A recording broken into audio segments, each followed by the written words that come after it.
Eh bien, je vous dis bonsoir de la part du Seigneur. Une grande bénédiction de la part du Seigneur. Alléluia. C'est vrai que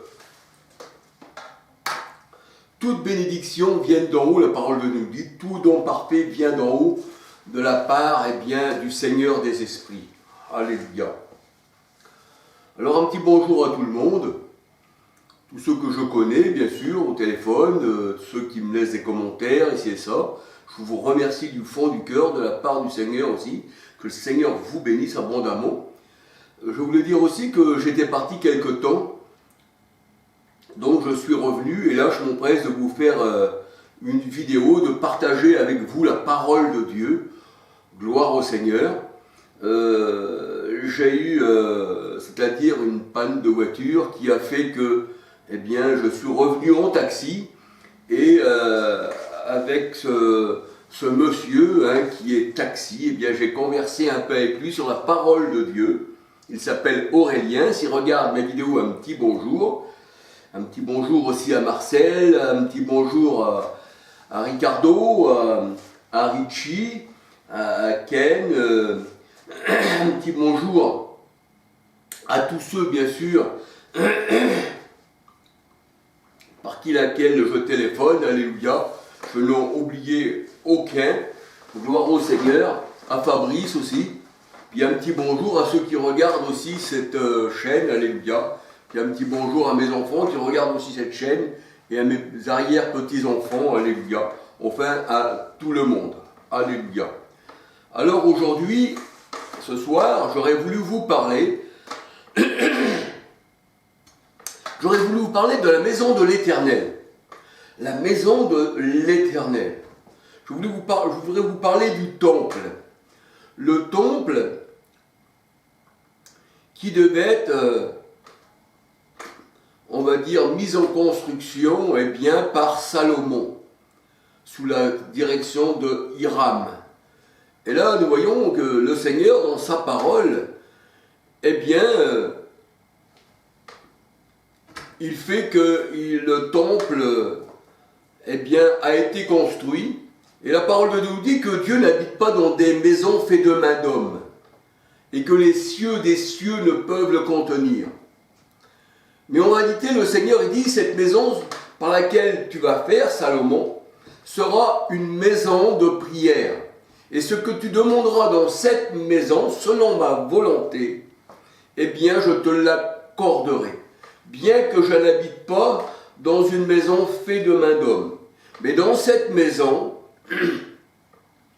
quand vous m'invoquerez, quand les fils d'Israël m'invoqueront, dans cette maison, selon ma volonté, selon ce qu'ils vont me demander, selon ma volonté, je leur accorderai. Alléluia. Et nous voyons donc que le temple avait été construit, comme une maison de prière, bien que Dieu n'habite pas dans des temples faits de main d'homme. Alléluia. C'est ce que nous allons voir dans la parole du Seigneur.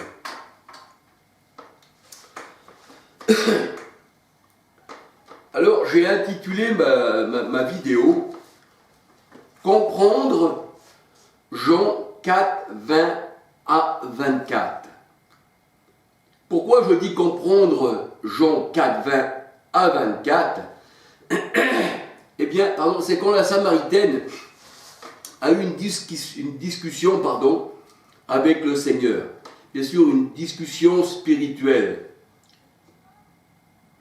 Et là, on voit que le Seigneur Jésus-Christ était en pleine discussion spirituelle avec la femme samaritaine au sujet de l'adoration sur la montagne de Gazirim. Parce qu'on sait que les Samaritains, adoraient sur la montagne de Gazirim. C'est là que les Samaritains aimaient bien adorer. Deutéronome 11, verset 29. Et la femme samaritaine dit au Seigneur, et vous dites, la femme dit au Seigneur, et vous dites, que le lieu où il faut adorer est à Jérusalem. C'est-à-dire que la Samaritaine dit au Seigneur Jésus-Christ, eh bien vous, vous dites que le lieu où il faut adorer est à Jérusalem. La Samaritaine, elle adorait sur le mont Gazirim. Et la parole de Dieu nous dit, en effet, les Samaritains n'ont pas de relation avec les Juifs. Jean 4, verset 9. Acte 10, verset 28. Alors le Seigneur répond à la Samaritaine, vous dites-vous qu'il faut adorer à Jérusalem. Et le Seigneur là répond à la femme samaritaine. Et le Seigneur lui dit, femme, crois-moi, l'heure vient où ce ne sera ni sur cette montagne, ni à Jérusalem que vous adorerez le Père. Vous adorez ce que vous ne connaissez pas. Le Seigneur qui dit ça à la Samaritaine, vous adorez ce que vous ne connaissez pas. Mais nous adorons ce que nous connaissons, car le salut vient des Juifs. Et combien de personnes qui ne sont pas greffées sur l'olivier naturel d'Israël n'adorent pas l'Éternel. Ils adorent ce qu'ils ne connaissent pas, comme la femme samaritaine. On peut dire que les religions qui ne sont pas greffées sur l'olivier naturel d'Israël, parce que le salut vient des Juifs, eh bien, ils adorent ce qu'ils ne connaissent pas. On peut dire que ce sont des païens, parce qu'ils ne sont pas sur le fondement des apôtres. Et c'est ce que dit le Seigneur à la Samaritaine. Le salut vient des Juifs, car c'est de Sion que sort la loi de l'Éternel, et de Jérusalem la parole de l'Éternel. Ésaïe 2, verset 3. Michée 4, 2, 3. On peut dire que la montagne, eh bien, du Seigneur, la montagne spirituelle du Seigneur, Michée 4, 2, 3, eh bien, c'est l'assemblée des premiers-nés. C'est la Jérusalem d'en haut. C'est pour ça que le Seigneur a dit, je vous ai fait asseoir dans les lieux élevés. En haut, c'est-à-dire qu'il nous a fait asseoir dans les lieux élevés, Éphésiens 2, 6. Et on voit que la Jérusalem d'en haut, Hébreux 12, versets 18 à 24, eh bien, c'est la Jérusalem spirituelle. Ce n'est pas celle d'en bas, ce n'est pas la Jérusalem terrestre, où on tue les prophètes, ce n'est pas là.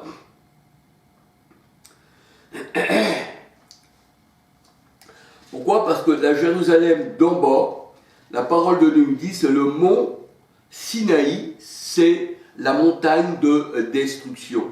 2 Rois 23, verset 13. 2 Rois 23, verset 13. Et c'est pour ça qu'il est dit, nous ne nous sommes pas approchés d'une montagne fumante, mais nous nous sommes approchés de la Jérusalem d'en haut, du cœur des anges, dont Jésus est le médiateur. La parole de nous dit, l'assemblée des premiers-nés. Hébreux 12, versets 18 à 24. Et on peut dire que la Samaritaine, eh bien, est un peu le symbole des religions. Les religions, adorent ce qu'ils ne connaissent pas. C'est ce que dit le Seigneur, c'est ce qu'il disait à la Samaritaine. C'est pourquoi? Parce que la parole de Dieu nous dit que l'évangile a été répandu depuis Jérusalem. C'est de Jérusalem que sort la loi. C'est de Jérusalem, eh bien, que le Seigneur disait à ses disciples de ne pas s'éloigner. C'est là qu'ils devaient recevoir le Saint-Esprit. Alléluia. Et on peut dire que c'est de Jérusalem et non de Rome, eh bien, qui a été répandu l'évangile du Seigneur. Romains 1, verset 15-16. Romains 15, verset 19, 20, 21. Romains 1, verset 15-16. Je me suis trompé tout à l'heure. Romains 1, verset 15-16. Et Romains 15, verset 19, 20, 21. Et on peut dire qu'un païen ne fera jamais un juif. Mais les païens avaient besoin des juifs, parce que la parole de Dieu, elle nous dit, vous païens, vous avez été greffés sur l'olivier naturel d'Israël. Avant, vous païens, vous n'aviez aucun droit de cité en Israël, mais maintenant vous vous êtes rapprochés. Et le Seigneur a dit des des Juifs convertis à Christ et des païens convertis à Christ, le Seigneur a dit qu'il a fait un seul peuple. Et c'est pour ça que je dis qu'un païen ne fera jamais un Juif. Parce que le païen doit devenir juif. C'est pour ça que la parole de Dieu, elle dit, ceux qui sont circoncis du cœur, ce sont eux les véritables juifs. Romains 2, 27, 28, 29. Le salut vient des juifs. Jean 4, 22.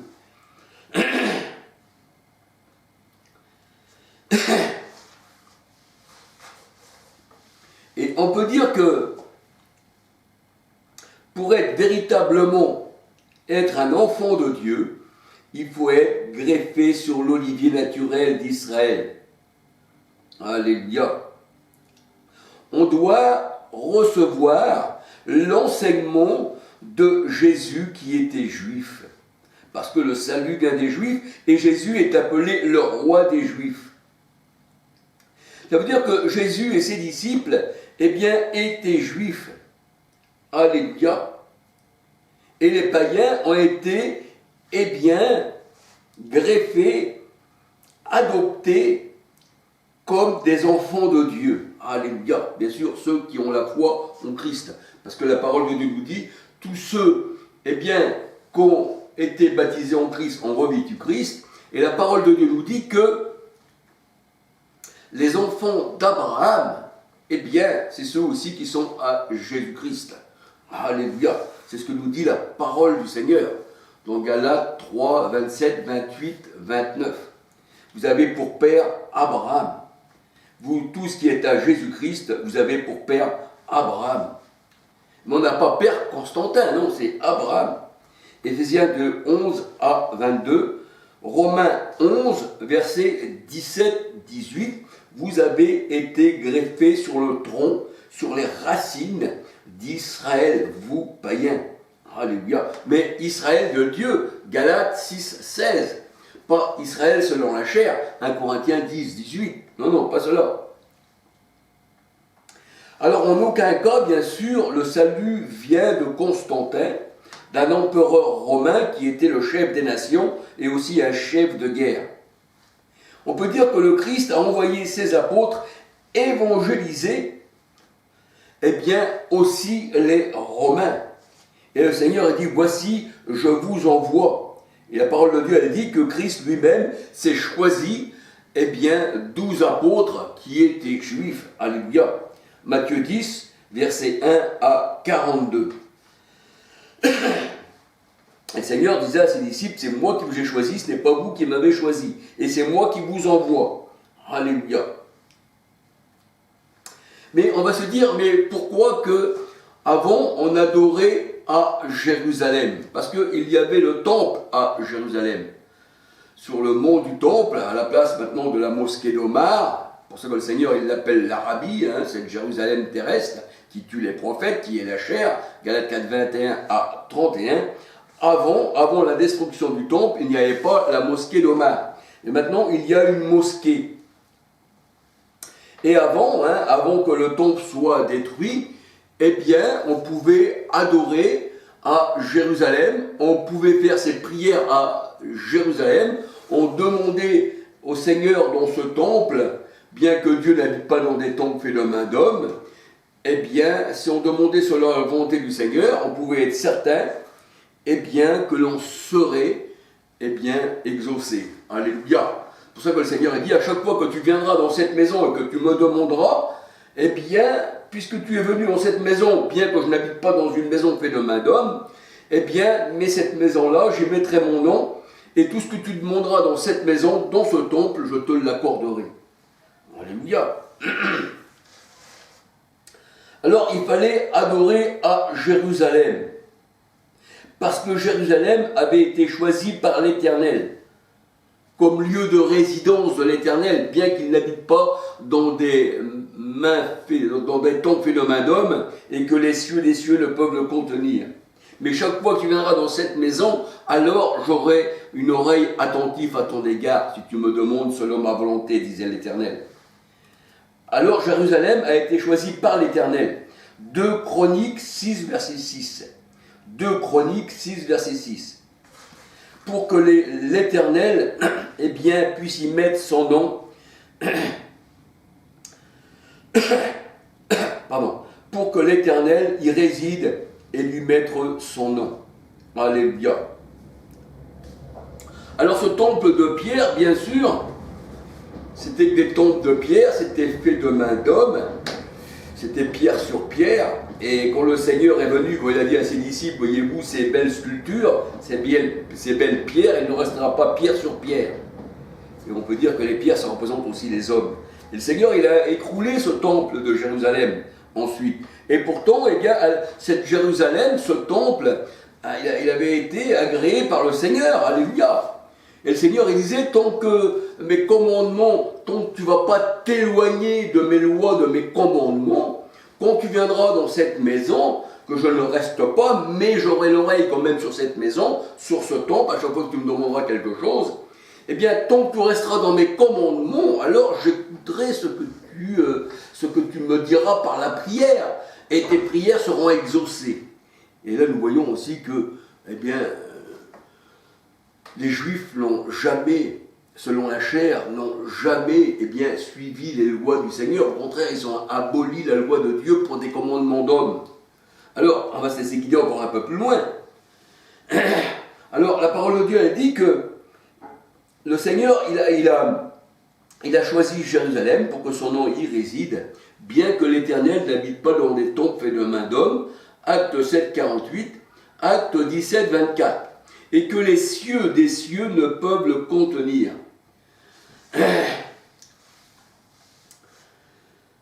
Alors, si les cieux des cieux ne peuvent le contenir, on peut dire aussi encore bien moins le temple de Salomon. 2 Chroniques 6, 18. 2 Chroniques 6, 18.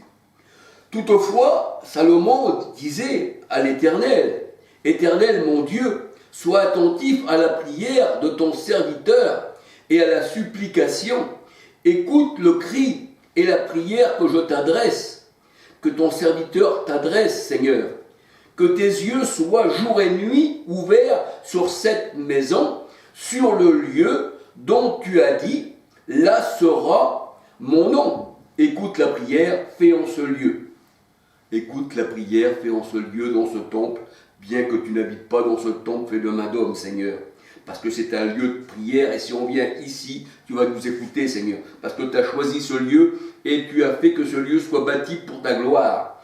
Alléluia. Alors on peut lire pour ceci 2 Chroniques 6, versets 18 à 42. 2 Chroniques 6, versets 18 à 42. 1 Roi 8, versets 29 à 53. On voit que toutes les prières, toutes les demandes se faisaient dans le temple.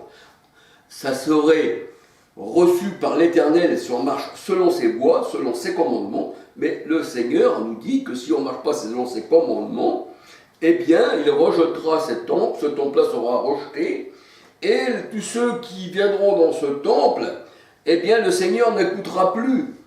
Alléluia. Donc nous voyons qu'il ne fallait pas qu'on soit dans une voie détournée de la pensée de Dieu, il fallait qu'on soit dans ses plans pour que le Seigneur puisse nous écouter. Alléluia. Et nous voyons que pas un n'avait fait la volonté de Dieu, on peut dire que l'homme n'avait pas accompli la loi, il était incapable de l'accomplir, donc de lui-même, eh bien, il s'avait détourné du Seigneur. Alléluia. Alors nous voyons que 2 Chroniques 6, 18 à 42, 1 Roi 8, versets 29 à 53, nous voyons que le Seigneur dans cette maison a fait résider son nom, bien qu'il n'habite pas dans des maisons faites de main d'homme, mais qu'à chaque fois que l'homme demandera dans cette maison, selon la volonté de l'Éternel, cela lui sera accordé. Mais le Seigneur dit, mais si vous vous détournez de moi, que vous abandonnez mes commandements que je vous ai prescrits, et si vous allez auprès d'autres dieux pour les servir, et vous prosternez devant eux, je vous arracherai de mon pays que je vous ai donné, et je vous jetterai loin de cette maison. je vous jetterai loin de cette maison, que j'ai consacrée à mon nom, et j'en ferai un sujet de sarcasme et de raillerie parmi tous les peuples. 2 Chroniques 7, versets 11 à 22. Et comme je dis tout à l'heure, que j'ai cité tout à l'heure, on peut dire que les commandements de Dieu, eh bien, les pharisiens avaient abandonné les commandements de Dieu pour leur tradition humaine. Marc 7, versets 1 à 23, Jérémie 31, versets 36-37 nous dit que si les lois et les commandements de l'Éternel devaient disparaître, la maison d'Israël disparaîtrait aussi, et bien sûr le temple aussi devrait disparaître. Alléluia. Jérémie 31, pardon, excusez-moi, j'ai un chat dans la gorge. Jérémie 31, versets 36-37. Toute la race d'Israël a été rejetée loin de l'Éternel. Mais cependant, il y avait un reste qui, eh bien, était élu de l'Éternel. Il y avait un reste. C'est pour ça que souvent Paul nous dit « au reste mes frères, au reste mes frères ». Parce qu'il y avait un petit reste là, eh bien, qui devait recevoir de l'Éternel toutes les promesses. C'était les enfants d'Abraham. Alléluia. Toute la race d'Israël, eh bien, serait rejetée loin de la face de l'Éternel si les lois de l'Éternel devenaient à disparaître. Marc 7, versets 1 à 23, Jérémie 31,